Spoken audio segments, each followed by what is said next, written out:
My guest today has lived a life that truly bridges worlds. Tammy Lee Anderson has had 3 near-death experiences, 2 in infancy and another at age 23, along with a lifetime of captivating mystical encounters. But what makes her story extraordinary isn't simply that she crossed over and communicated with the other side. It's that she returned with an expanded awareness and has devoted her life to understanding it, grounding it, and serving others through it. Tammy is a spiritual medium and a grief practitioner who offers evidential mediumship, healing sessions, and after-death communication work rooted in both direct spiritual experience and formal psychological training. She is certified in induced after-death communication. She has sat beside the dying as a hospital chaplain, worked as a licensed marriage and family therapist, and supported individuals navigating deep crisis. And her exploration didn't stop there.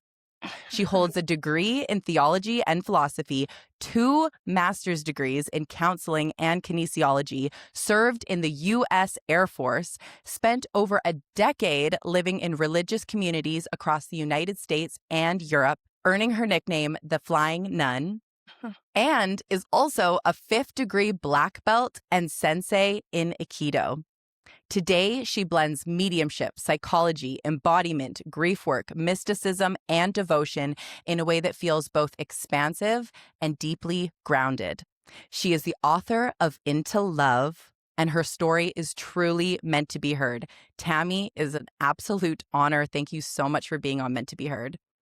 Thank you so much, Paige, for inviting me to Meant to Be Heard, and I'm excited to have this conversation with you. I'm so excited to have this conversation. I don't want to skim over anything. You have such a fascinating background. I feel like so much wisdom over the years that we can learn from. Thank you. Where I want to start, you've had 3 near-death experiences, 2 before the age of 5 months. Let's start there. What happened and how do you remember those? Yes, that's a really good question. How do you remember those? How is it possible? And what I've come to understand is that our memory is not just in our brain, it's in the field of our soul.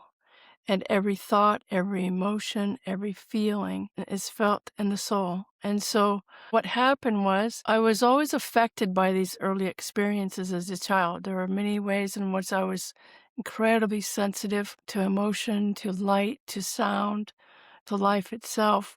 But I didn't remember the actual near-death experiences until I was 17. And I had an experience with a priest who had a gift of healing, and I remembered everything, and not only remembered, I re-experienced it. Every feeling, every emotion, it was incredible, actually. So I've always, since I was a child, attracted to the silence. When I went into the silence, I felt like I was home. And I have to say, I always felt homesick since I was like a child, and that went into my 20s. So I was always attracted to the silence. I mean, I would be in my closet as a kid, and I just liked the quiet. I liked the closed spaces, or I liked climbing up a tree where it was quiet up there. And I just sought that silence. And my mom had a busy house because she had 20 kids she babysitted, so it was very noisy and Wow. lots of stuff going on. So I was always retreating. And when I was 17, there was a church near my home, and so I found that I could go there when nobody was there and sit in the back and just it was so quiet, and it was a Catholic church. So we weren't brought up in a religious family, but I would often go there because it was quiet when people weren't there, and I loved the smell. It had the leftover incense from their services, and then I just liked sitting in the quiet. Well, one day, well, several days I saw this priest, and he'd be cleaning and stuff and setting up for his services and stuff. And one day he walked up to me and he said, "What brings you here?" And I said, "I can't really put it into words. I just enjoy sitting in the silence." And that's kind of odd for a 17-year-old. I don't know. It felt like home when I was sitting in the quiet. It wasn't a religious thing. It was a presence that I just sought to be with. And so he said, "Can I say a prayer for you?" And I said, "Okay." And I thought he'd say a few words and then be off. Well, he put his hands on the top of my head, and I just felt this warmth go through my whole body, and almost like I was melting because I just felt like warm honey go all the way down my body and then kinda settled in my solar plexus, and then it was just like this explosion of remembering, re-experiencing my near-death experiences. And so I had 2 near-death experiences as a baby. I was born basically stillborn, not basically, I was stillborn. My mom was in labor for 38 hours, and the cord was wrapped around my neck several times, and I was in the birth canal for so long that I was flat as a pancake. My head was flat, everything was flat, and I was blue, and they just looked at my mom and said, "I'm sorry she didn't make it." Poor mom after 38 hours of labor. So they whisked me off into another room. I was aware of this when I was remembering. I was aware of the chaos, but I was mostly aware of my mom.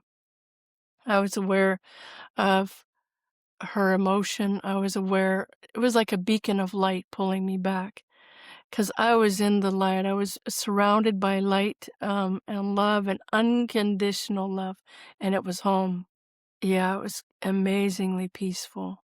At that point, at 17 years old, did you know that you were born stillborn? No. You had no idea until this remembering. My parents didn't tell me anything about all this because, one, my mom and my dad got married real quick because they were pregnant before they got married. And then that day, there was a lot of shame around it. And Right. so I didn't know all this stuff and then I told my mom of this experience. We were sitting in her work van and I was telling her and telling her all the emotions. I was saying, I felt your shame. I felt, your fear, and it was like we were one. There was no separation. It was like me feeling her, and I was feeling her shame, I was feeling her fear because now her parents would know because I was born 2 months premature. So it was quite interesting to share that with my mom. I believe there was a lot of healing because she just started crying when I was telling her this. So you're in this church with the priest. He's praying over you. He's got his hands on your head. And you are just having these flashbacks, these memories of these near death experience encounters that you had no idea you had even gone through. It never been talked about prior by your Yeah. parents. And so the first one that you're brought to is when you were born and you were stillborn. And were you seeing this scene from a bird's eye view? Were you connected to a body, to a soul? Yeah, I was You were re-experiencing it. re-experiencing it. Yeah. I was out of my body. The little body was there. It was like a nothing. It was just, oh, that's interesting kind of feeling. I did know that I was a preemie before this, but the details weren't talked about. I didn't know that I was stillborn. Even to this day, when I told my mom, she's yeah, oh yeah. She didn't think of me as being stillborn, but I was not breathing. And then when they took me into the room, they got, of course, me going. And I was in a machine hooked up to a machine, a breathing machine, in the back of a corner because prenatal care hardly even existed then, and babies usually died when they were that small and that. So it was quite an interesting beginning, and I Right. always felt connected to love, to light beings, and I've never felt alone in my whole life. You have memory of being born and being outside of the body. Do you have the memory of when you came back? Yeah, the coming back was really hard because felt like I couldn't breathe, and they had tubes stuck in my throat, and it took years for my body to release that. I don't like to remember a lot of that because it's really terrifying, especially during the surgeries. In fact, the second attempt, at 5 months, they attempted the surgery, and that's when my heart stopped. And with preemies, it's very precarious. It's very, temperamental because 'cause they're so small, and they were trying to use anesthesia and put me out because they had the soft spots had closed, and if they didn't do this surgery in my head, they had to cut my head open basically and create space so the brain could grow. And just to do the surgery, they were gonna use anesthesia. Well, that kicked me out of my body and stopped my heart. I was out for a long time then. They had to work for hours. to get me back. And even the surgeon, he said, "That kid has a will to live," because, he was shaking his head. He couldn't, understand how I made it. But I know that it wasn't just the will to live, I was supported by a lot of loving beings who also wanted me to live, so it was done with love power. Right. In this church, you're having these flashbacks, one of being born, stillborn, and then the other at 5 months when you were having the surgery and you Yeah, got pulled so out of your body. I had all those experiences, and when I was out of my body the second time, when they did the anesthesia, I was out of my body. It was like I was surrounded by familiar beings that I had known. It felt like family. They felt like light beings. They didn't have features it's so hard to explain because it feels like more of a light experience to me, like a blending. You know how light blends together with light, that's what it's like for me. And so Mm. it was very familiar family feeling, just peaceful. Do you remember coming back into your body again? Yes. And it was panic. It was pure panic. And it was constricting, it was tight, it was yucky. It wasn't like, "What am I back in here for?" Going from this expansive, this love, this familiarity, and then you're pulled back in to this little body and Yeah, I felt feelings of, being upset and angry, and it's like, I don't wanna be constricted. It felt tight. It felt small. It felt restricting feeling. What I notice is it's like I got put back in this little body, and it was restricting, and I felt like I lost my hearing and my sight in a sense, not my physical body, but my expanded state of hearing and seeing. Because you mm, see 360 degrees. It's like nothing like this experience. Our words are quite primitive. It was soul to soul communication. It was blending. Everything's known. There's no unknown. And to come back I found it was like I had muffs over my ears and something over my eyes because it was like my senses just got restricted basically. Yeah, and I was aware of emotions. I was aware of emotions of the doctors, particularly my mom, and they were in a whole different place at the hospital when that was going on, but I could feel them, could feel my grandparents, I could feel the feelings and emotions of everyone and the fear that was happening because they didn't know if I'd live or not. Do you want me to go to the third experience when they actually did the surgery and they were successful? What I remember about that was that out of all three, that was the most terrifying for me because I remember being in and out of my body, where my body was still functioning, my heart was still going, but my consciences kept slipping out. I felt like when I was out, I was being held by the light. I was being held in safety and comfort and okay, and love. And then I was aware of that light being peaceful and all encompassing and warm and just, the words can't express. And then being back in the awareness of the operating room where the lights that were just bright and harsh and the smell of the antiseptic, and it was so cold, extremely cold. But I know that they didn't use hardly any anesthesia on me, so I was conscious during the surgery. And that was probably most terrifying because they had me strapped down and so I couldn't move. The body couldn't move. I'm trying to understand the difference between your second experience and your third experience. What was it, a first attempt at the surgery and The then first attempt of you it, so what happened in the second where I went out, I died, my heart stopped. They just didn't go ahead with their surgery because it was like, I just died on them and it took them a long time to get me back. right. And they were just, they're having to massage my heart and trying to keep my heart going. And so they weren't about to do the surgery. So they sent me home for a month or so to gain weight and strength. And so the third time I was there, I basically lived in the hospital from time I was born till a little bit over 5 months, yeah. Wow, So okay. so that's what happened. That second one, the tools were out, but they never got to do anything I because I see. died I Okay. died on them. Okay. But here you are in this church at 17, having these memories flash back to you of being in the hospital, being connected to your body, and how jarring that is, also connected to another realm, and how expansive and beautiful it sounds like. How did those memories come into you? Are you seeing them like a movie? Are you feeling them? Describe how you're experiencing these memories. Reliving it. It wasn't like looking at a movie. It was re-experiencing it. I was feeling every emotion. I was feeling the terror. I was feeling the beauty. I was feeling all of it, of all three of those experiences as a baby. And so, yeah, I was feeling all of it. Re-experiencing. Wow. It's hard for us to wrap our minds around if we haven't done that before, but essentially you reliving the experiences over again.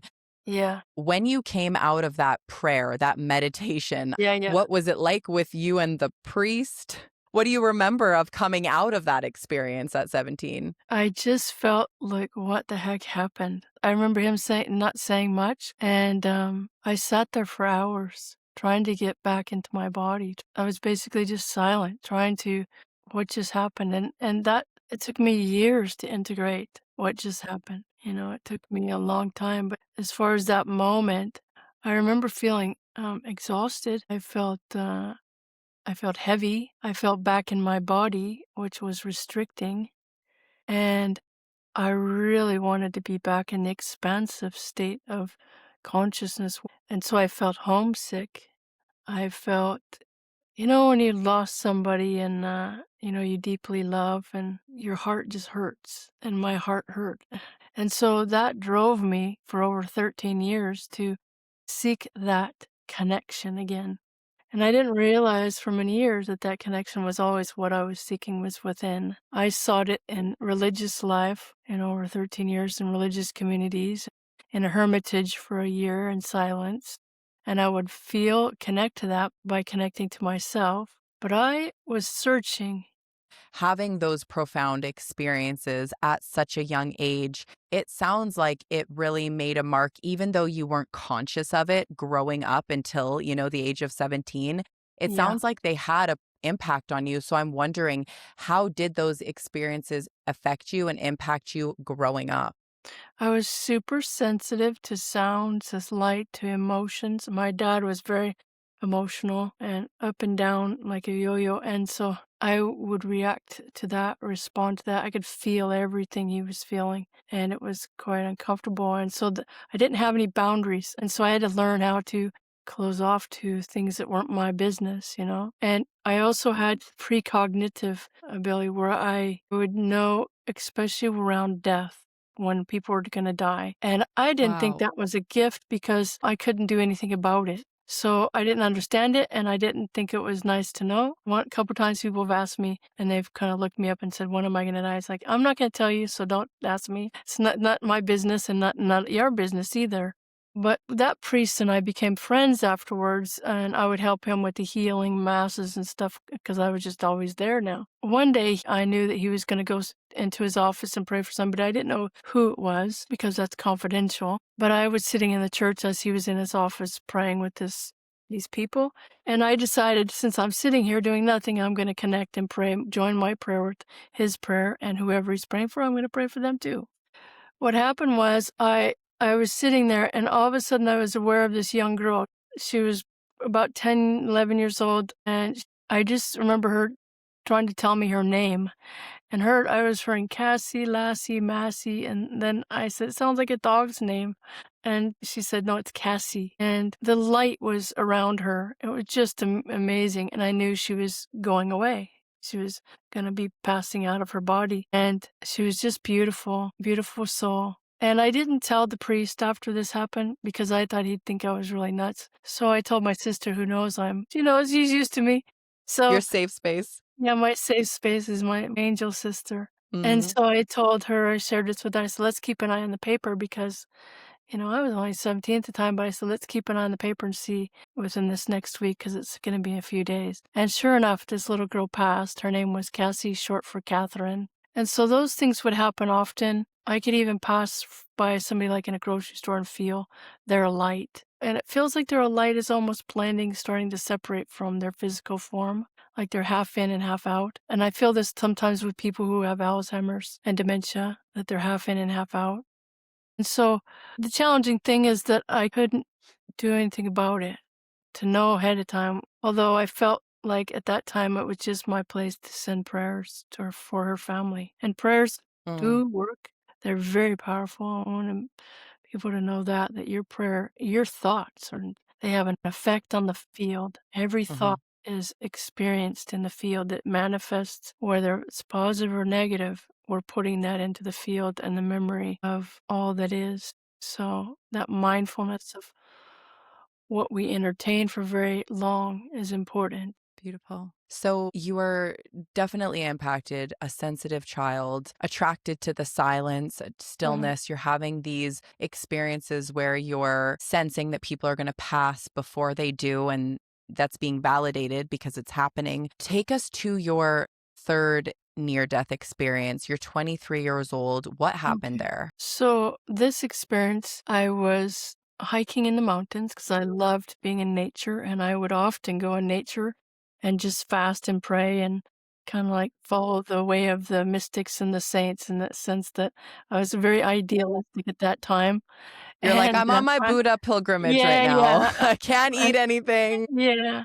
And so at that time, I was quite idealistic, and so I was fasting and praying and in the mountains by myself, and I didn't drink enough water. It was very hot, and I just collapsed. I collapsed on the trail, and I was by myself, and I just went out of my body, and it was the most amazing experience. I can just say that I was just experiencing going towards the light. It was unconditional love, and it was like I was in a river of souls because it was like uncountable souls going towards the light as well, and everybody seemed to have a different essence of colors that I haven't seen, and, they're not on this spectrum. It was just infinite, amount of different colors, and then as I was moving towards the light, it was just so beautiful. I noticed there was the back of this person, but there was no back. It's more of a light body. But I noticed the back of my grandfather, and I was like, Papa. And he turned around, and it was like this blending, and it's not telepathic. It really isn't. It's soul to soul communication. There's no words. It's just everything is known, and it's so beautiful. It's like a blending of essences. That's an interesting distinction. I've never heard someone say before that it's different than telepathic because it's almost like, okay, the listener, everybody here, we're used to words and communicating Yeah. this way separate. And then you have telepathic communication, which my other guests have described and I have personally experienced, where you don't have to say the words, you hear it and you feel it, and it is deeper because, for example, instead of saying the word Christmas, you feel it and you see it, and Yeah.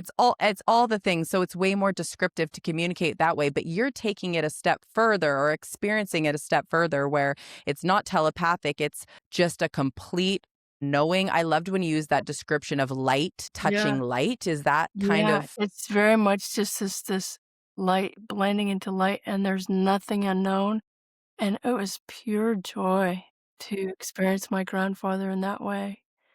It was pure love, just incredible. And then so I said after a time, I said, well, I'm wondering what Jesus is really like. At that time, I was reading all about him and I wanted to know him even more. Anyway, so I was wondering, what is he really like? And as soon as I said that, I was looking into the face of Jesus. And it was just unbelievable. I really don't have the words, the incredible love. And I just felt that blending again. And I was blending into him and him into me. And I understood everything. A lot of it I can't put into words, and a lot of it I won't put into words now because it's just too controversial. And I really don't everybody's path is their own path, you know? right?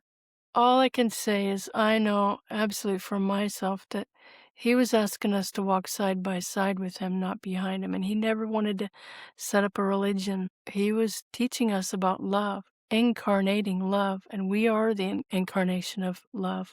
Not just him, but we all are. We are the Christ in the sense. We are the essence of him. So it's not just him. It's hard to put into words, and it gets very upsetting to people, and so I don't wanna upset people, but the box is bigger than we can imagine. The container of love has no container, it's infinite. But everybody has their path, and that's okay. We're all at our different points, and each each is, adding to the whole. You know, Tammy, the listeners here are very open minded. I wouldn't say that they necessarily subscribe to one religious dogma or are very strict with that. I think they're very open minded, and hearing people's personal lived experience is what we're trying to do here. And I was so fascinated by that part of your story, having a direct encounter with Jesus, because I've always found this intuitive fascination with him. I've never grown up in a religious family, read the Bible, anything like that, but I've had this pull towards him and his teachings and trying to find out what his true teachings were and what he was Yeah. actually trying to say and teach and show. And so I'm curious if you're comfortable what's the biggest misunderstanding that we have about Jesus?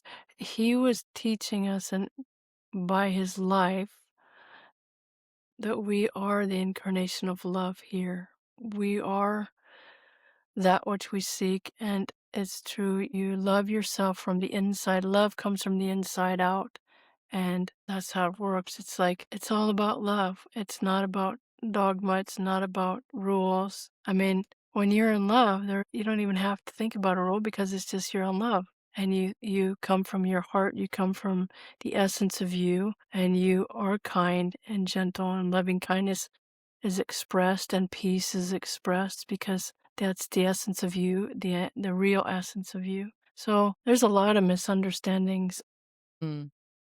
I like that you said that, he wants us to walk alongside him, not necessarily put him up on a pedestal and idolize him. He said you would do greater things than I would do. He said, Mm. said this. He also told people they would experience challenges just like he did. They would carry his cross, but they wouldn't do it alone. Their cross, they would carry a cross as well. And we all have challenges in our life. There's nobody that's born without challenges in this world, some more than others for sure. But these are opportunities to expand our ability to love uh, as a whole. We're just a face of God expressing and experiencing so that we can give a depth to love. So people often say, well, why do people suffer? Because that was one of my questions when I got pulled to the side. This light being pulled me to the side. And when I was just going towards the light with Jesus, I was just going into that bliss. It was ecstasy, bliss on top of a million times over. And I just want to clarify that. So you're swimming with the sea of souls, and your grandfather's there, and then Jesus is there. This whole time you're still going towards this light, and you're explaining that the light is so much love. Is that what you're saying? It's ecstasy. Yeah, it was ecstasy on ecstasy. It was like a million times magnified, hard to explain, just incredible bliss. And then I was just going into that, and there was no idea of coming in back into a body for sure. And I got taken to the side gently by this beautiful light being. I can't say female or male, it just was this beautiful being. And then I just started asking questions, and I started asking with my words and what I perceived as words. And then I realized as soon as I asked it, as soon as I thought it, I understood the answer. And then it started happening faster, and I was thinking faster, and I didn't know I had so many questions. And then it just like poof, and it was an explosion, and I had all these darts of light coming into my being. It was just light, light. These darts of light were different colors coming into me, and each piece of light of different color was like a download. It was just the answers to your questions, the wisdom. Yeah, but not just the answers, it was the awareness beyond the question. It was a knowing beyond the question. Is there anything that you remember or recall of a question that you asked and a download that you received?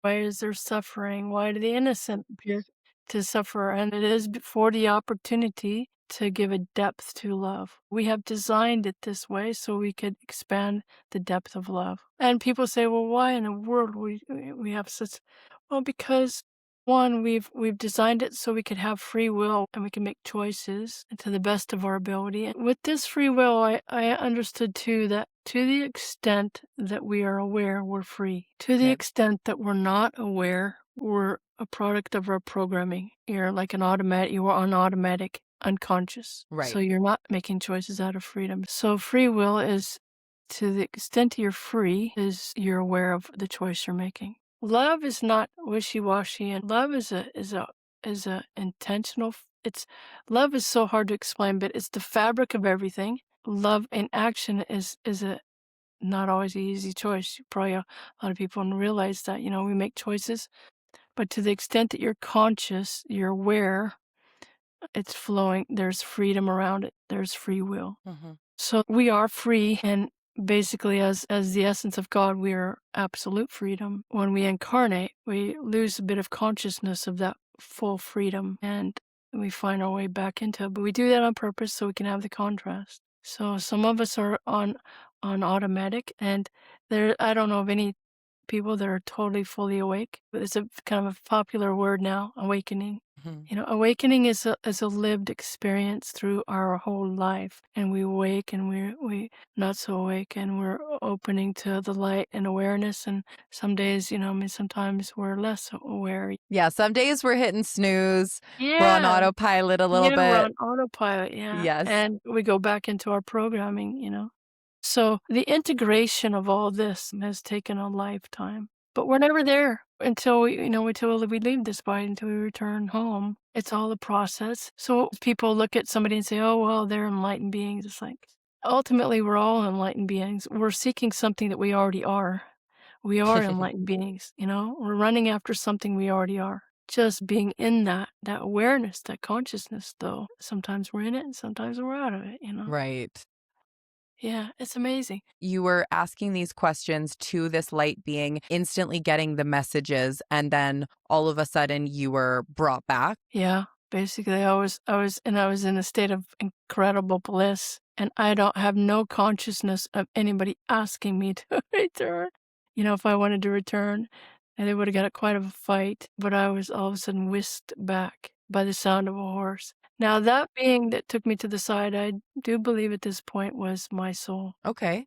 That beautiful being that took me to the side, I believe it was me. Probably knew on a soul level that didn't want to argue with, because I am, on one sense, I'm very soft, but I'm also fighter, a warrior. Because I mean, you can imagine 2 months as a baby trying to breathe, and breath was hard, and a warrior spirit was born there. And so, anyways, there was no conversation about coming back. I was just whisked back into my body by the sound of a horse, and Okay. that horse was across the hill, so it was way far away from me, but I could feel the breath of the horse in my ear. It was crazy, and it was just like, "Rrr," and it was like in my ear, and it was just like, what is that? And so it got my attention, and I was back. Wow. As soon as my attention, it was like, oof, and I'm back in a physical body. It was like, oh, it was painful.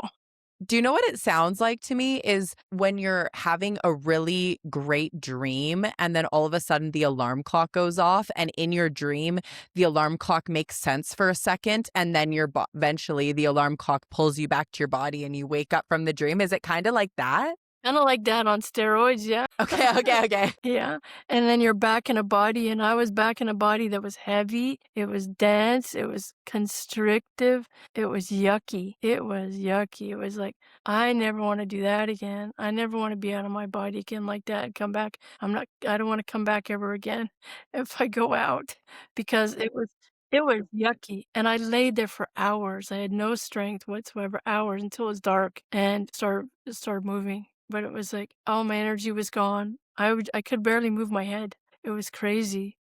And Wow. I was just laying there kinda like going, "What the heck happened here?" And I realized what happened, but it was not comfortable being restricted and heavy and dense again. The vibration is very quick, fast, and then here it's very slow and dense. The Mhm. vibration is very different. Mm. It's, yeah.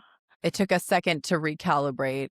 No, it took me hours to recount Hours, it. Hours, years. hours, and days, and then years. So you're 23 years old. You're in university. Is this when you're doing your undergrad in theology and Yeah, philosophy? yeah. Okay. Okay. And so I shared this experience with my brother right before he died in a car accident, and that was all whole 'nother experience. I had the feeling for months that when my brother would turn his back to me, it was like somebody punching me in the stomach, like he was going away and he wasn't coming back. And it was that precognitive knowing on some level that he was going to die. And I didn't know how, I just knew he was. It was really terrible feeling that, and I would tell my mom, I have this feeling, and she got scared. She wanted to get rid of the motorcycles because we didn't know how it was gonna happen, but anyways, I shared the experience with him. We went out to lunch, and I do write about this in my book, about the conversation and all the stuff that I'm sharing with you now. But we were sitting in a restaurant having lunch together, and I was sharing with him, and he was just listening so beautifully, and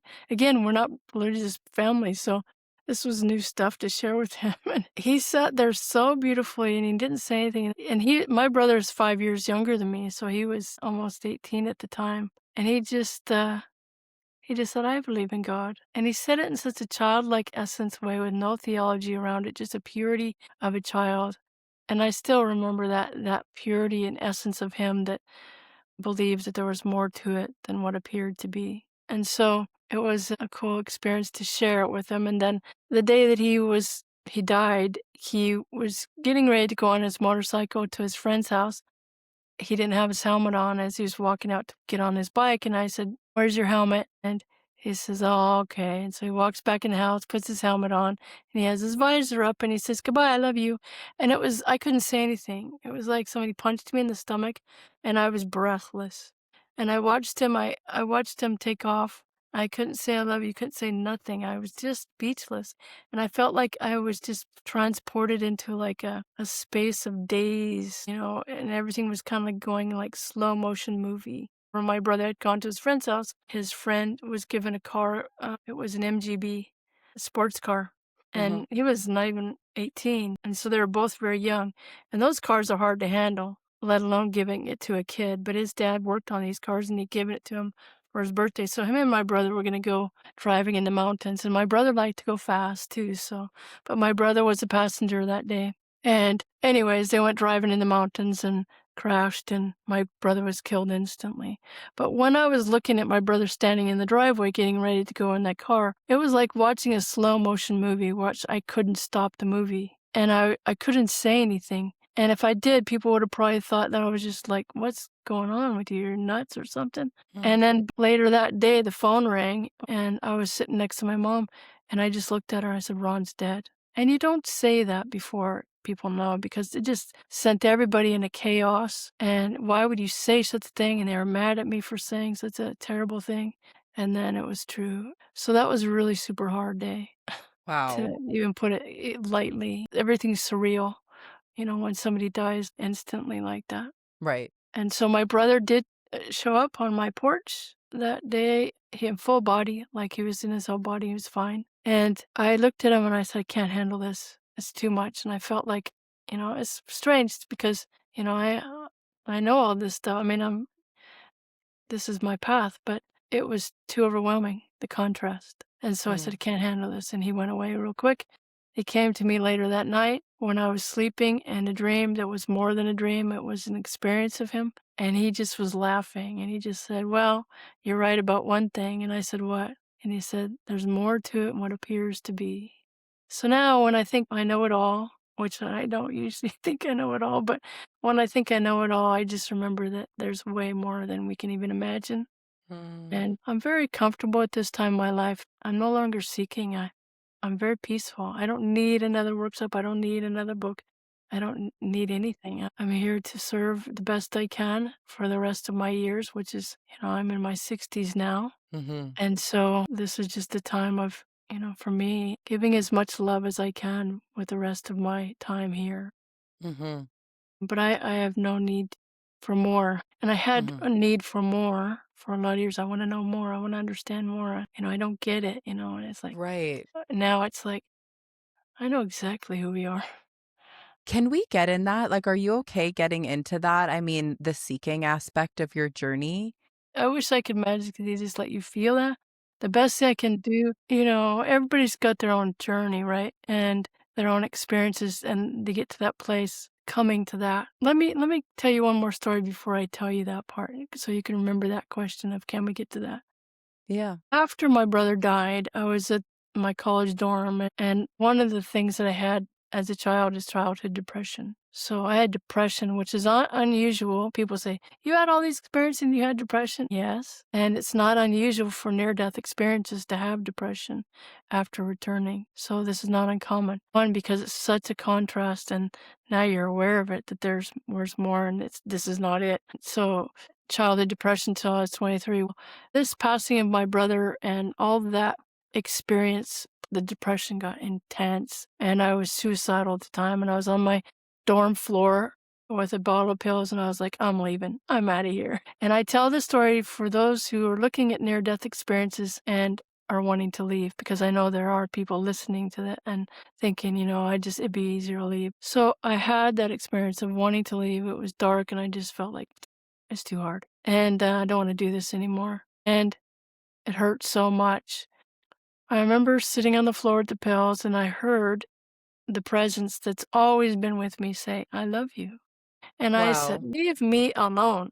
And I said, "I'm leaving. Leave me alone." And I'm laughing because there's a sense of childlike, I'm done and I'm going to stomp my feet, type of feeling. Get out of my room. Leave me Get alone. out of my room. Right. Don't tell me you love me anymore. I don't want to hear you. And Mm. so what happened as soon as I said that, I went, "Phew," and all of a sudden I was in the void, what I call the void. It was complete blackness. It was nothing, no thing. I can't put this into words. It wasn't bad. It wasn't good. There was no contrast. It was dark. It was peaceful. It was embraced in love and comfort, but there was nothing. It was still. And all of a sudden I thought, oh, I want to be a part of creation. I want to create. And so I want to be an active part in creation. I understand that the void is potential for all that is, but without activation, it's still the void. So God and stillness, God and void, God and potential is just void. And it's like quiet, it's peaceful, beautiful, but without the word spoken. In the beginning was the word. There's a vibration. Yes, I want to be in it. I want to be creating it. And I was immediately back in my body. I was on the floor, I was sobbing, and then I heard the presence say, "Will you stay for love?" And I thought, how in the world can you say no to that? Wow. So I stayed for love. And my life is about love. And my life and all our life is about love. That's what it's about for all of us. People say, "What's my purpose?" It's like your purpose is to love. Whether you're sweeping a floor or serving, people at the table, at a restaurant or a cashier, or whatever your job is, it's not what you're doing, it's who you are in the doing. Right. Who are you as you sweep that floor? Well, and it sounds like it's like we're also here to be love, to create love, to show that love, but to really create. And Mhm. that's what that experience was showing you was the beauty and the miracle of why we actually come down here and why we decide to incarnate. We manifest, this is an aspect of God that manifests creation. And in the human experience, it can get awful messy, but that's the expression and the contrast. It's the living. We're alive. Life is alive. And without the messiness, of life, we wouldn't have the experience of the joy of life. And so Right. it's all part of it. Hmm. I'm in it 100, 110%, 150, 100, 200%, all in. I'm all in. And at that time, I wasn't all in. And I think that there's a lot of people that aren't all in. They're putting in the brakes on. I don't want to be here, and protesting. And all I can say is sink into the light that you are. You are what you're seeking. Be that. And I wish I could do it for you. Sometimes I have people when I do healing, because I do healing sessions, and I take them through an experience of sinking into that aspect of them, which I love to do. And then I also do mediumship. I never in the world thought I'd be doing mediumship, and here I am doing mediumship. Everything's coalesced in my life down to mediumship practice. It's an honor and awesome to be a part of the healing and allowing people to know that this is not all there is, Mm-hmm. the human experience, but it's an important part of who we are, the Right. experiences. And so when you had that childhood depression, when you came back from that experience with the void and you're back in your body, did that depression go away? Did you have a new lease on life, a new perspective? I never had depression again in my life. Okay, Now, wow. that's not to say that I don't have down times. That's Okay. different than depression. Mm. There's sadness, absolutely, and there's down stuff, but nothing like depression where you're in it and it's just like you're hopeless. It's like never again did I experience that. So what was the flip? What was the perspective shift? Like if somebody's listening to this right now and they're feeling depressed or they're feeling like they're in a really low period of their life, what did you see and experience that just it was like a light switch and it shifted and you were able to move forward without that cloud over you? The light switch was I was in the void and I was in all potential. And there was nothing, no thing. And I realized I wanted to be an active part of creation, in a body called Tammy Lee Anderson. Here I am, an aspect of the face of God. So I consciously made that choice. Yeah, okay. Instead of being nothing, I wanted to be an active participant in the game. I saw a video, it's really cool. And it was a game. It was a stage, as big as a stage. And these two guys are playing the shooting game. And there was a screen behind them.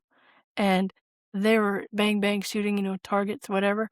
And it was as big as a stage. And the screen was huge. Apparently, the floor had feedback. And so they'd feel it when they got shot. They'd feel a shock or something. Well, somebody turned it all the way up. And this guy was he was getting it in his body. He was getting shocked. And he's going, oh, son of a bitch, that hurt. And he'd jump off the stage. And then he'd jump back on. And that's what it's like for us. Or having this experience, immersive experience as souls. And then, oh, son of a bitch, that hurt. I don't like that. And then we jump right back on. It's the playing, it's the activity of being a soul in a universe that can choose how to organize in such crazy experiences, and here I am. And can I even choose love when it's so darn hard? Can I say yes to this? I might have to grow into my yes. And then this experience of growing into a yes. I love that, the growing into the yes. That just brought something to my another experience. I write about a lot of these in my book, so you guys read the book. And the Yes. story is really good, but it just brought me to my mind to an experience when I was protesting U.S. involvement in Central America, getting arrested all the time. And I was with the sisters, Franciscan sisters, and we were getting arrested. Anyways, one day I was in jail, and, all these women were, in this room. And there was a window with a screen, and it was super dirty. Jails are dirty, and they're noisy, and the lights are they're never off. It's not a healing place. When you get out, you have to be worse than you went in because it's just the environment. Those environments don't help us make better choices. Right. So anyways, I was standing with this lady. She was probably in her 60s, and she was crying because she said, I can't see out of the window anymore because it's so dirty. The screen, you couldn't see out of it because we were so close to the screen. It was like you couldn't see. And I said, let's step back. So I had her step back and we moved probably about 4 or 5 feet back. And I said, now look. And you could see through the window and you could see the bay. And you could see the bridge. And it was in Milwaukee at the time. So you could see the water, the Great Lakes. And so because we stepped back, and that's very much like it is with our life. Sometimes we're right in it and we need to step back and get a perspective of looking at a bigger picture. Step back. Take a breath and then look at there's a lot more happening. And then you might see clearly then looking up, it's like you're right next to it. I can't see and I'm frustrated. Hmm.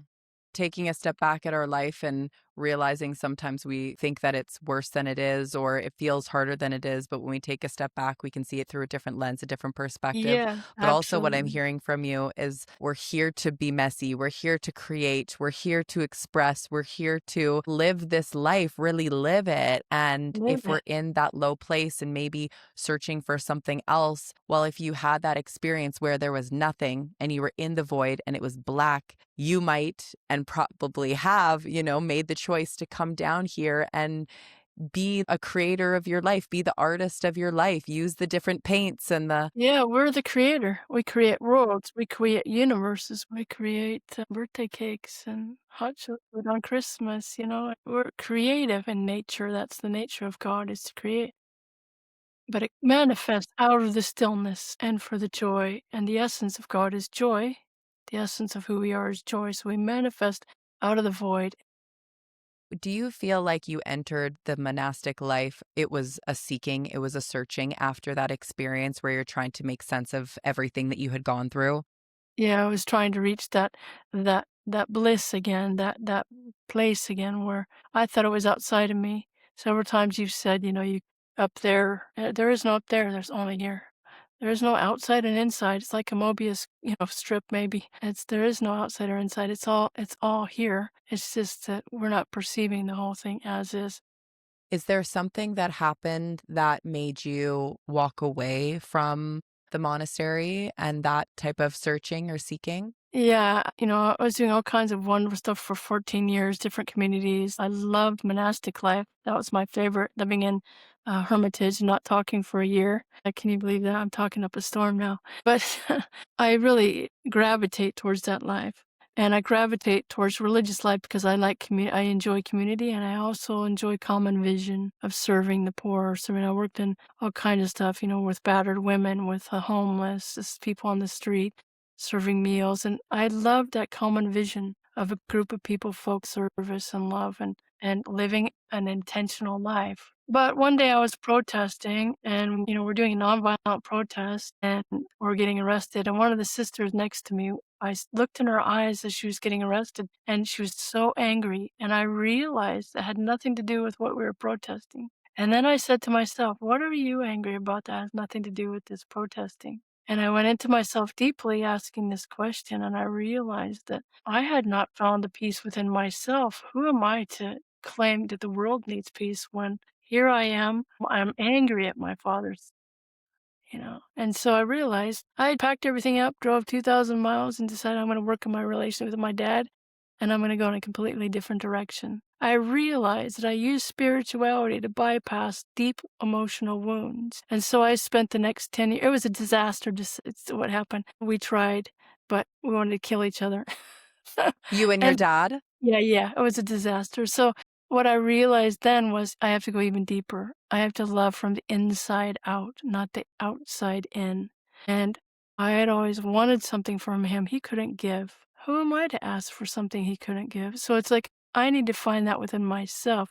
So love comes from the inside out, not the outside in. There are many of us, all myself included, trying to be validated from the outside in. I'm somebody. I don't care to be a somebody. I don't care to be I am happy to be a nobody. Right. You're not searching for that love outside of yourself anymore. Yeah, love comes from the inside out. And so I spent the next 10 years in psychotherapy. I became a psychotherapist, working on my emotional wounds, working on my stuff. And it wasn't easy, working on all those layers of generational pain. We come in as light beings into generation. We inherit a program and we take on belief systems of our fathers and our mothers and generations. And then we, decide that that's the truth. Sifting through that, we decide, what do I really want to embrace in this life? And you start awakening, opening, you become free. As you move into this, it's a state of more and more freedom. You experience more and more freedom because you're not a puppet on a string being controlled by what other people think of you. I could care less what people think of me. Really, I could. Oh, that is so freeing, That's Tammy. freeing, right? Yeah, that's freeing. But, it's taken me I'm 60 some years old now, and it's taken me a long time to get there. So if you're not there, don't worry about it. But you're just ahead with the baton. And so, everybody listening, myself included, let's grab that baton and learn from her wisdom and exploration and seeking. Yeah. And I'm not saying that out of I could care less what you think, because, I want to bring love and peace and manifest that from the inside out. That's what I hope to do. When I was little, about 7 years old, I had realized that I couldn't even walk across the grass without hurting something. I would push a bug or, the grass would be messed up. And I thought, gosh, just by being here, I'm causing pain. And I realized I want to cause as much good. I know I'm going to cause some pain just being human. We bump into each other, and it's like, but I want to cause as much good as I can, and that's been my intention, you know. And so I try to love from the inside out. I don't try, I do now. Mm. I love from the inside out. And so Mhm. I feel fortunate that I'm not chasing after the experience anymore. The thing is that uh, that's that's not it.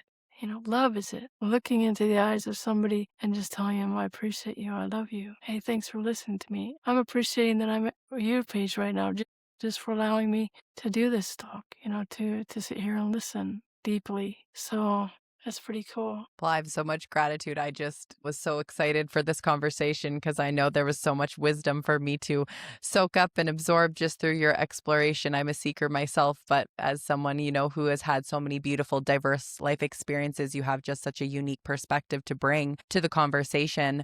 Seeing the world how it is today, there's obviously a lot of chaos, there's a lot of challenge, and there's a lot of people who are very upset, right? And I don't know if you're somebody who frequents online or internet, but it reminds me of that nun who was resisting, that had that experience where you looked and you said, there's something deeper here. It's not just what we're protesting here. She has some wounds that she's kind of using this as an avenue to direct her anger or her frustration. And when you reflected and personally you realized, whoa, I'm actually doing the same thing. Do you see that on the outside right now in the world where people are getting very passionate about We something want or we want peace in the world when we're not peaceful within ourselves. We're asking the outside to make us peaceful. It's like, that's not going to happen. And our collective experience is happening. This is a manifestation of what we're doing internally, expressing in the world. And so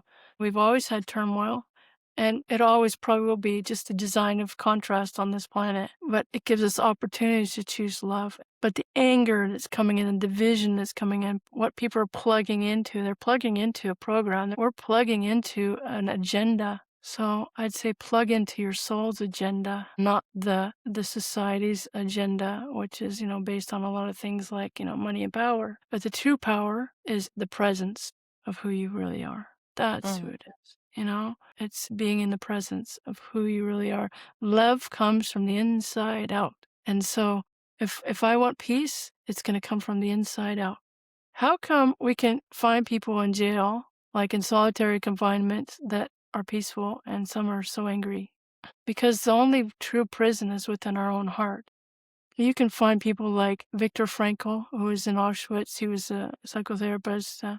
He founded logotherapy, which is meaning therapy, but Man's Search for Meaning. It's a very small book. I suggest you read it. And, there were people in camps that found peace within that situation. How is that possible? They found that place within them that no one can touch. Mhm. That eternal aspect that is untouchable, that will never die. The physical body will die. It'll get old. Mine's getting old. I'm experiencing the breakdown of it. It's life. And so we get to experience temporary, but it's an amazing experience for an eternal being to experience the temporariness. I've never heard anyone say that before, Tammy. Oh, really? Yes, that's an experience for an eternal being to have a temporary experience. Yeah. Tammy, you eventually trained at Arthur Findlay College in the Yeah. English countryside for mediumship. You touched on it before. I'd love to go there. Arthur Findlay College is a place that's often described as one of the most respected schools for evidential mediumship in the world. It looks like Hogwarts. Look it up. It is very, Yeah. very cool. I've done some of their online courses, but I've never been there. It's a goal of mine to go there one day. So that's a significant step, right? Like actually seeking formal training in mediumship. So when did you first realize this was something that you wanted or you were meant to do, and it was something that you wanted to develop instead of ignore? Well, I came across Suzanne Giesemann's documentary called Messages of Hope in 2018, and I just happened on it, and that's the wonderful thing about internet. Sometimes you happen on something that's really cool. But her story, she's one of the top military people in the world. At that time, she was assistant to the Joint Chiefs of Staff. I won't tell you the whole story because look it up. It's very amazing. but she brought a lot of integrity to the practice of mediumship, and her story is incredible. And I thought, wow, that's pretty interesting. So I want to know more. So I took all her courses. I went to see her several times. I studied with her at the Monroe Institute as well as in San Jose, live course. I was doing it for my own spiritual practice because I've always been connected to spirit. And I thought, oh, I want to, this is interesting. So I just wanted to know more. Then in 2019, I decided I'm going to go to Arthur Findlay College and just, when I do something, I don't do it halfway. I just don't. It's not my nature. So I'm I 100. can see that by your resume, Tammy. I mean, I just, yeah, that's just my nature. So I decided to go to Arthur Findlay College, and I was there for 2 months. And I just stayed there. I just didn't leave, and I was just soaking it up. And still with not the intention of ever practicing mediumship. And then I came home and I was just playing around with it. And, this is stuff that I was remembering because I have had these intuitive stuff since I was little, but it was like, now I had a place. When I went to a place for it, and it wasn't so weird, It was one of the fun things about going there is you're not a weirdo. You're among the weirdos. So it's like, you're okay. And Right. so I remember there was a note on the pillow when I went there, and it's like, welcome, dear sensitive. And it was like, wow, sensitive has always been a negative thing, according to people in my life. And so being welcome, dear sensitive, I thought that was pretty cool. So yeah, it felt very comfortable. But what happened after that is I was just practicing it just for my own growth. And then COVID hit. And my 30-year practice of Rolf structure integration, I was a Rolfer, and my healing practice here, I did that for almost 30 years. So amazing transformational body work if you ever want to read about Rolfing. But anyways, it crashed because of COVID. My practice went down the tubes, and, I had to close my doors. And so I had time. And I said, what am I going to do at the time? So I started doing online mediumship practice because it was available. Everybody went online. That was the gift of COVID in a sense. There's always two sides to every experience. You look at the upside. So the upside is everybody went online. My teachers in the UK went online that would have never gone online. And so that was a gift. And so I was studying with one of my teachers who is one of the best mediums in the world, Eileen Davies. And at a certain point, I was invited by one of my colleagues who is an amazing lady called Sally Hawk. She had a download from Spirit World to found a platform called Very Soul. And Very Soul was created. Spirit World wanted a platform that would allow people to practice mediumship. They were already making connections to have people they can practice with. And so before it ever went live, it was like for a year or more, I was the founding group that they were experimenting with what works and what doesn't. It's an amazing platform. And so I practiced that, and I started practicing the family and friends of practicing mediums. So then you feel like you're working with the public almost, and it's people that understand you're still developing. And that was really cool. And then I started working with just the general public for free sessions. And I was doing that for a long time. And then finally, Very Soul said, you need to do this for real because you're having such impact on people. And I was going, I don't know, do this for real, But I realized all the skills that I've developed as a counselor, just my life, it fits, the grief, all the training I've done, and the Aikido. I really approached the mediumship like Aikido. You go into no mind, you go into stillness. You don't try. If you're thinking of a technique when you're doing Aikido, you're dead because you're going to get punched. You have to turn your mind off. You have to go. Most athletes know this zone. When you get into the zone of no mind, you're there. And it's like a peak experience. That's what you're doing when you're doing Aikido. You're just moving. And same with mediumship. You're still, and then it flows. And I just am having the best time in mediumship. I'm having the best time in healing. I'm doing healing as well and mentoring. But I just feel like a little kid. I come to it with a sense of awe and wonder. When I see mediumship, it is so beautiful, and it is such a sacred communion. And it is a communication with the person sitting in front of you. It is the medium. And the medium's job is to be as empty as possible. Not trying, not doing. Just being empty, invisible almost. You're just letting it come through. The person that's receiving the information is trying to figure out, okay, it might be just absolutely in their face, like, I understand what this is. And then the most fun I've found is the stuff that people don't understand and they understand later. Can you share some stories or some impactful mediumship stories since being on this journey? Lots of them. I had a lady, I said, I've never had anybody tell me to spell a name, and I don't always get names, but he's telling me to spell the name Brian, and he's saying it's not Brian, it's Bryan. And she goes, "No, only Brian." And then a few minutes later, the session's over and she's typing away and she's saying, "Oh my gosh, I just figured it out already. My daughter's getting married in 3 months. That was my son in spirit. And his sister's getting married in 3 months, and her surname is going to be Bryan." Wow.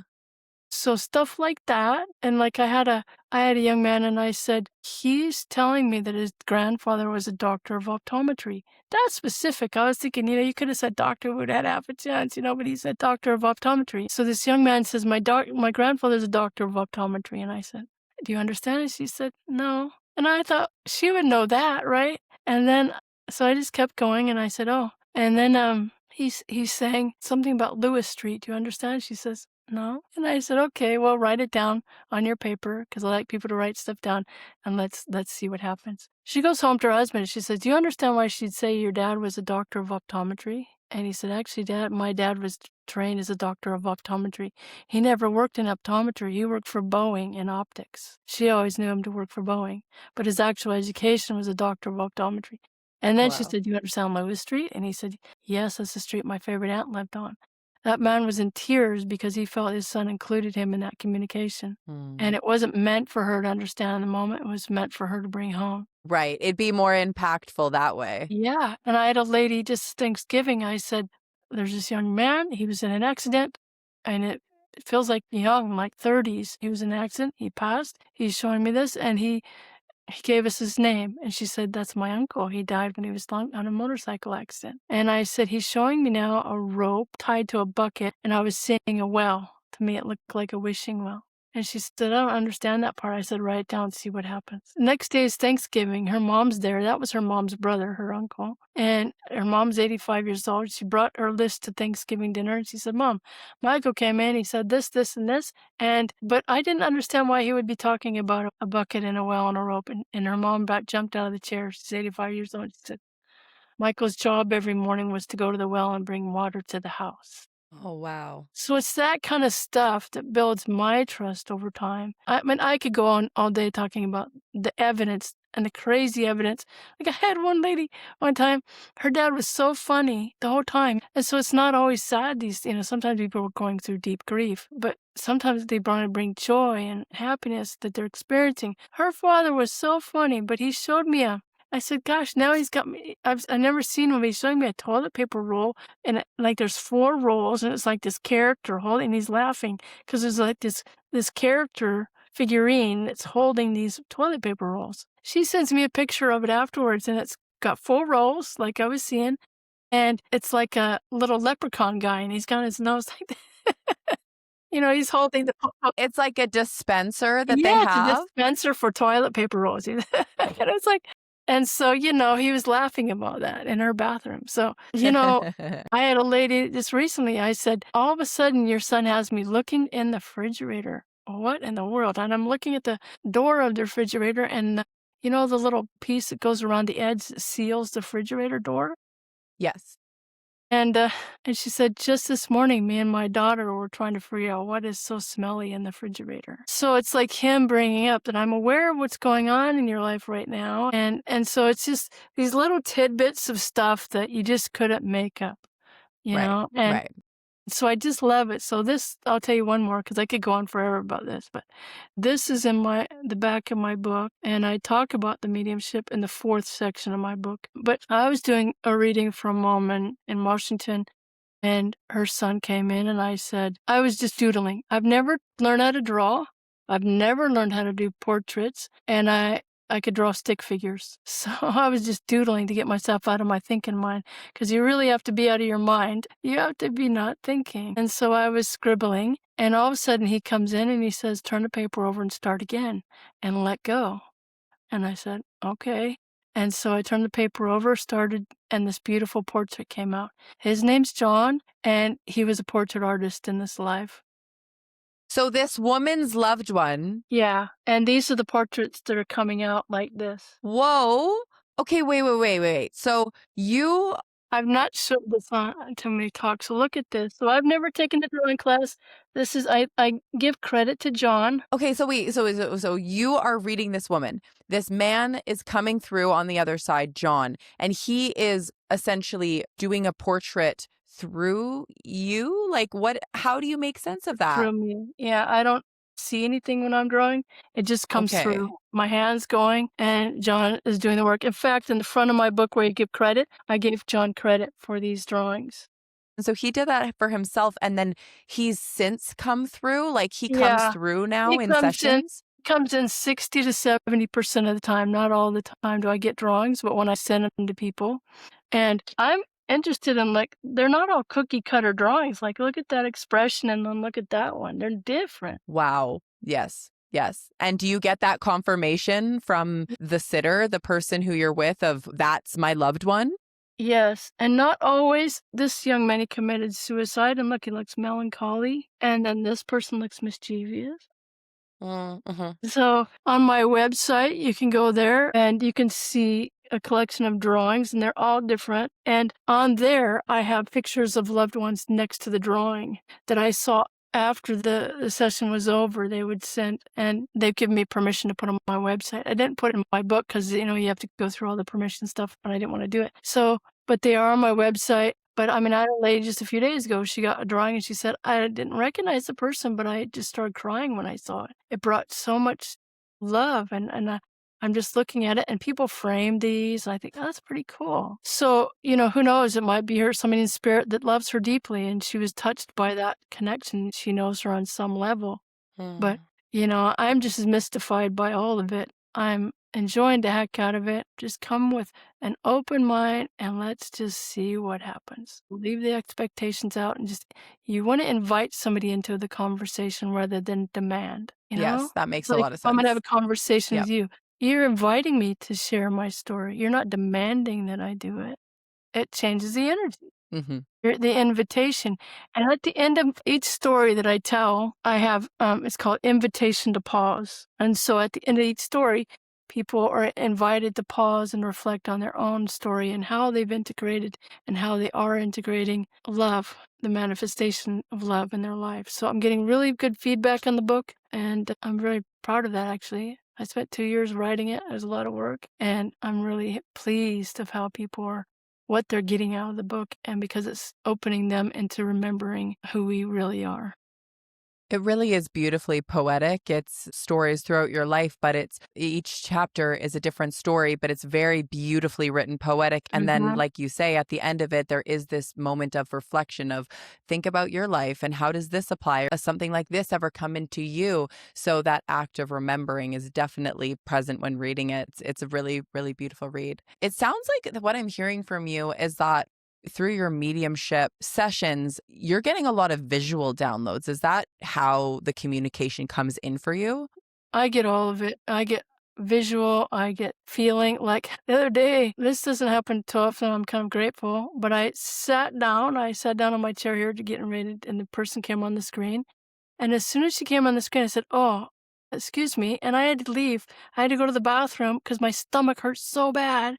It was like this sharp gas pain or whatever it was. It was like, wow, I have to excuse myself for a minute here and I'll be right back. And then I realized it wasn't mine. And I came back and said, there's a lady here and I think this belongs to a mom. Do you understand that?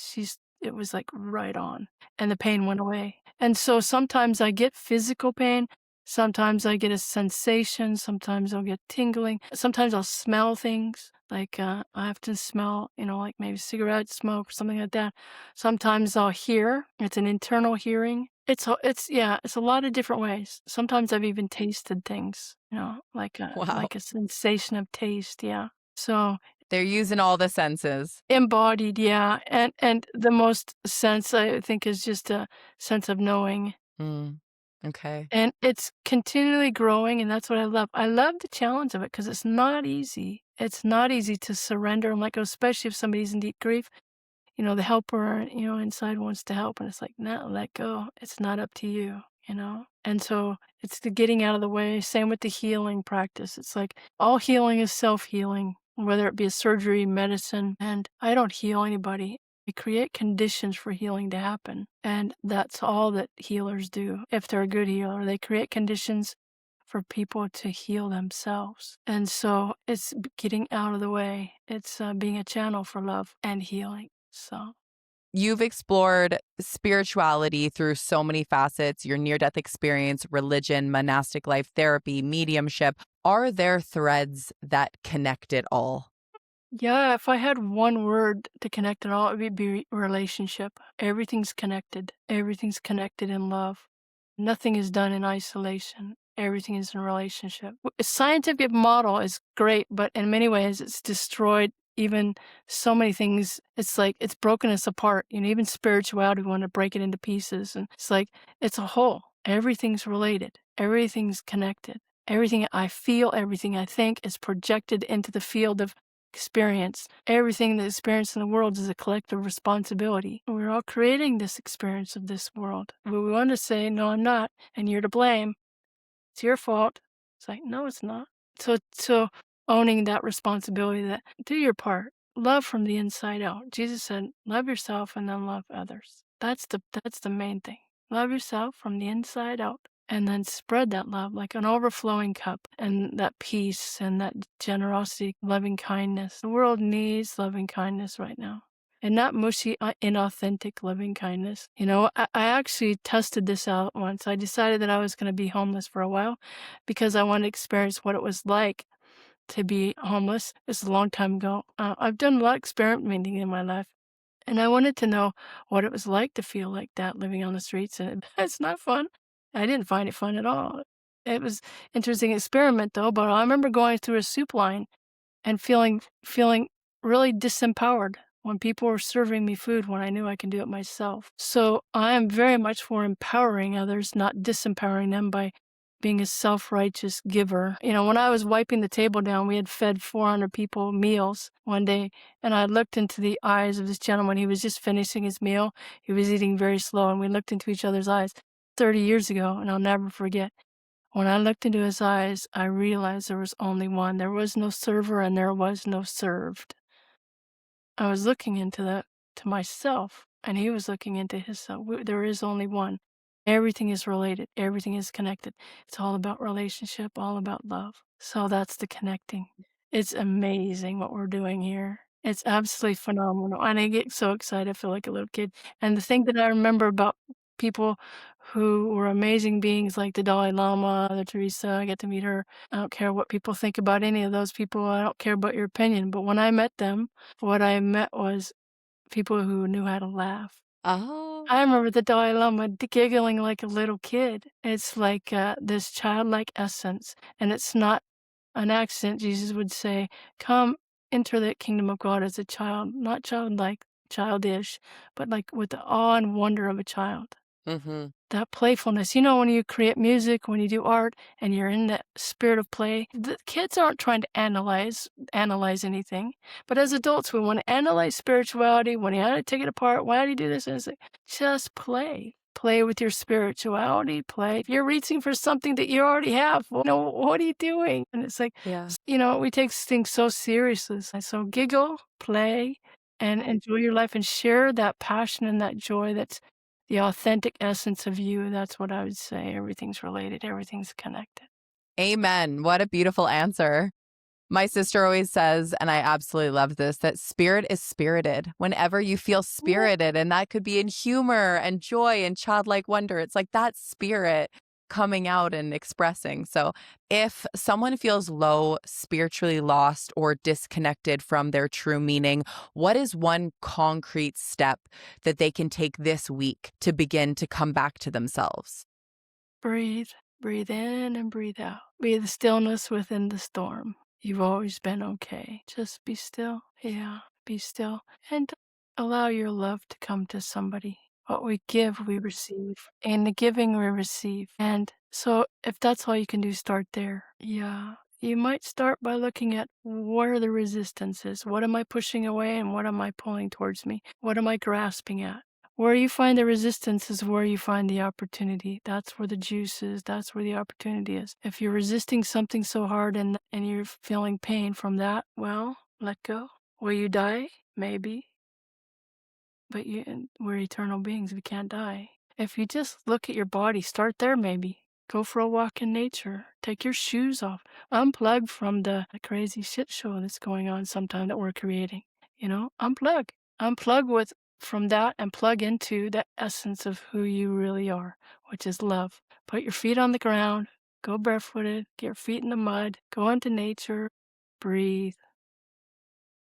It might seem simple, but maybe it's time to try simple, you know? It is. It's always been about simple. It's never been complicated. We make it more complicated than it is. It's always been simple. Yeah, it's always been simple. If we haven't, made it very, very clear, take it from somebody like Tammy who has explored so many different avenues and really has devoted her life to it.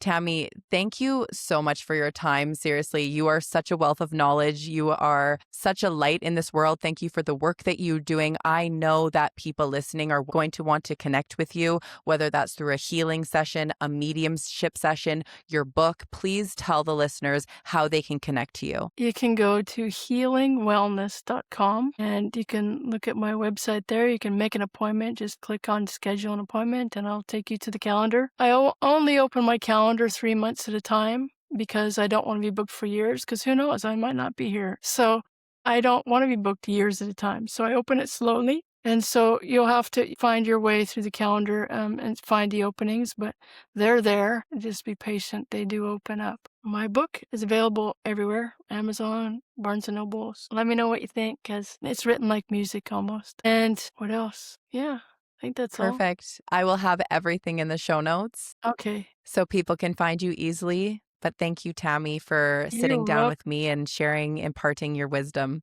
Well, thank you for allowing me to be heard, because it's very cool and it's been an amazing conversation and I enjoyed it because I got just to say not just the story, but the essence of what I've integrating at the time through this adventure.